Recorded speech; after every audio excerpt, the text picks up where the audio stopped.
ধর্ম হোক যার যার, বড় মা সবার। সত্যি, বিশ্বাসে মিলায় বস্তু, তর্কে বহুদূর। আর আমার এটা বহুদিনকার একটা অভ্যেসের মধ্যে পরিণত হয়েছে যে কালী পুজোর পরেই আমি যাব বড় মা দর্শনে। কারণ বড় মাকে না দেখলে যেন কোথাও মনে হয় আমার কালী পুজোটা একটু হলেও থমকে দাঁড়িয়ে গেছে। আর সবাই মিলে চলে গেলাম আমরা সোজা নৈহাটিতে বড় মা দর্শনে। সত্যি অপার মহিমা মায়ের। এত হাঁটুতে ব্যথা, কিন্তু ২-৩ কিলোমিটার হেঁটেও কোথাও মনে হয়নি যে ক্লান্ত হয়েছি।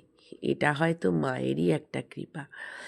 তাই একটাই বলবো, বিশ্বাসে মিলায় বস্তু, তর্কে বহুদূর। মায়ের মূর্তির সামনে দাঁড়ালেই মনে হয় সব যেন কেমন গোলমাল হয়ে গেছে। অনেক কথা বলবো ভেবে গিয়েও সব হারিয়ে ফেলেছি মায়ের দর্শনে।